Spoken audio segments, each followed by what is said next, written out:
आपको तो पता ही है कि जो भारत है वह प्राचीन सभ्यताओं का देश है और आपको ये भी पता है कि भारत की अपनी एक पुरानी लैंग्वेज, जिसे आप साइंटिफिक लैंग्वेज भी कह सकते हैं, जिसका नाम संस्कृत है, का उद्गम बहुत पुराने समय में हमारे देवों, मुनियों और ऋषियों के द्वारा कर दिया गया था। और आपको ये भी पता है कि जिस समय लोग बोलना तक नहीं जानते थे, भाषाओं का आविष्कार भी नहीं हुआ था, उस समय भी संस्कृत भाषा एग्जिस्ट करती थी। तो संस्कृत के इतिहास में ऐसा बताया गया है कि जो संस्कृत का जन्म है वह आध्यात्मिक दृष्टि से शंकर जी के डमरू से हुआ है। लेकिन यहाँ पर हम लोग संस्कृत के बारे में बात करने वाले नहीं हैं और ना ही हम भगवान के अस्तित्व के ऊपर बात करने वाले हैं। ये सब तो अलग मैटर्स हो जाते हैं। इस वीडियो में हम जानने वाले हैं कि जापान और भारत के कल्चर में क्या समानताएं हैं। इस वीडियो को देखने वाले यह सिद्ध हो जाएगा कि जो जापान और भारत का कल्चर है, दोनों एक दूसरे से काफी जुड़े हुए थे। तो हेलो गाइस, कैसे आप? मैं हूं आपका दोस्त और इस चैनल का होस्ट और स्वागत है आपका हमारे इस यूट्यूब चैनल टेक साइंस और वो में।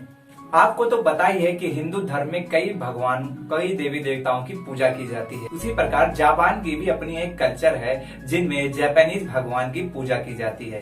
हालांकि मुझे लगता है कि सभी को एक ही भगवान ने बनाया है, जो कि एक डार्क एनर्जी है, जिन्हें आप गॉड कहते हैं, उन्हीं से सब बने हुए हैं। यदि हम धार्मिक स्तर पर देखें तो ऐसा पता चलता है कि जो भगवान है वह सभी धर्मों में अलग अलग है। उसी प्रकार जापानीज भगवान भी हैं और उसी प्रकार हमारे हिंदू भगवान भी हैं। इस वीडियो को अंत तक पूरा देखिएगा और इस वीडियो को देखने के बाद आपको पता चल जाएगा कि कैसे जापान और भारत का जो हिंदू धर्म है एक दूसरे से जुड़े हुए हैं। नंबर 1 पे आते हैं बेंजाइतन सामा। इनका स्वरूप आप देखिए, ये एकदम सरस्वती माता की तरह इनका स्वरूप है और इनके लगभग 110 से भी ऊपर मंदिर जापान में हैं। इनके नाम से कई नदियां भी हैं और मैं आपको बता दूं, बेंजाइतन सामा के आप स्वरूप को देखिए और माता सरस्वती के स्वरूप को देखिए तो आप ये पाएंगे कि दोनों में काफी समानताएं हैं। जहाँ पर भारत में माता सरस्वती के हाथ में वीणा को दर्शाया गया है, वहीं जापान में माता सरस्वती के हाथ में यानी बेंजाइतन सामा के हाथ में जापानीज वाद्य यंत्र दर्शाया गया है। जिस प्रकार भारत में माता सरस्वती ज्ञान, संस्कृत, बुद्धि की देवी हैं, उसी प्रकार जापान में बेंजाइतन सामा भाषा, संस्कृत, संगीत की देवी हैं। और जापान में ऐसा माना जाता है कि सभी जीवों की रचना, इस पूरे ब्रह्मांड की रचना बेंजाइतन सामा ने की है। और बेंजाइतन सामा को जापान में जापान के प्रोटेक्टर के रूप में भी देखा जाता है। नंबर 2 पे आते हैं केंगाइतन यानी भगवान गणेश। जिस प्रकार भारत में भगवान गणेश को हाथी के सिर वाले रूप में पूजा जाता है, उसी प्रकार केंगाइतन को जापान में हाथी के सिर के रूप में दिखाया गया है। और पूरे जापान में केंगाइतन के लगभग 250 मंदिर हैं। और मैं बता दूं आपको, जापान में केंगाइतन का सबसे एक्टिव मंदिर टोक्यो में स्थित है, जो कि बहुत ही ज्यादा प्राचीन है। और मैं आपको बता दूं, भगवान गणेश को जापान में कई नामों से जाना जाता है, जैसे सोटेन, कैनावाची, विनायकते और अनेक नामों से जापान में भगवान गणेश को यानी केंगाइतन को जाना जाता है। और केंगाइतन की एक कहानी भी जापान में बहुत ज्यादा प्रसिद्ध है। ऐसा माना जाता है कि ये बुद्धिस्ट मॉन्क थे जो कि सिद्धियां प्राप्त करना चाहते थे, लेकिन जो कैनावाची हैं वह उनके मार्ग में कई समस्याएं उत्पन्न कर रहे थे, कई विपत्ति उत्पन्न कर रहे थे, जिससे उन्हें सिद्धियां प्राप्त करने में कई दिक्कतों का सामना करना पड़ रहा था। इसलिए उस बुद्धिस्ट मॉन्क ने भगवान गणेश को प्रसन्न करने के लिए उनके एक मंदिर को स्थापित करने का सोचा, जो कि माउंट टेकॉम की सुंदर पहाड़ियों में है, जिससे भगवान गणेश यानी केंगाइतन प्रसन्न हो गए और उस बुद्धिस्ट मॉन्क की सिद्धियां प्राप्त करने में मदद की और उसकी रक्षा भी की। तो नंबर 3 पे आते हैं एमातेन यानी भगवान यमराज। आपको तो पता ही है कि भारत में यमराज को निगेटिव एनर्जी के साथ देखा जाता है। यूं देखा जाए तो भारत में भगवान यमराज को आत्मा का राजा माना जाता है और ऐसा माना जाता है कि मरने के बाद जो यमराज हैं वह व्यक्ति के प्राण को हर लेते हैं। और उसी प्रकार जापान में इमातेन, जो कि चाइनीज टोपी पहने एक भयानक प्रचंड चेहरे वाले दिखाए गए हैं, ऐसा माना जाता है कि यह आत्मा के राजा हैं, यानी मरने के बाद वह व्यक्ति को उसके कर्मों के अनुसार सजा देते हैं।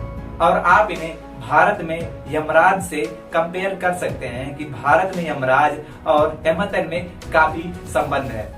और जापान में एक चीज एमातन के बारे में मुझे खास लगी, ऐसा माना जाता है जापान में कि जो एमातन है वह पुरुषों की आत्मा को जज करते हैं, वहीं एमातन की बहन स्त्रियों की आत्मा को जज करती हैं।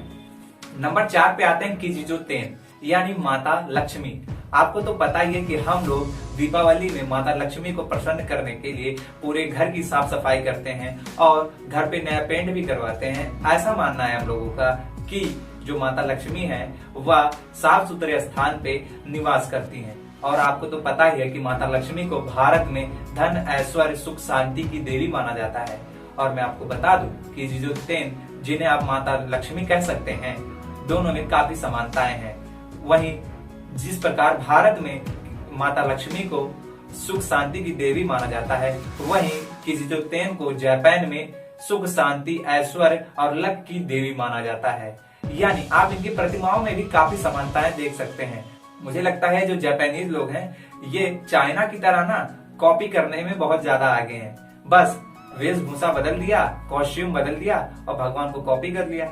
आप कंपेयर कर सकते हैं कि दोनों भगवानों में कितनी समानताएं हैं। नंबर 5 पे आता है डाइकोटेन, यानी भगवान शिव। आपको तो पता ही है कि भारत में भगवान शिव के अनेकों नाम हैं, जिनमें महाकाल उनका प्रसिद्ध नाम है।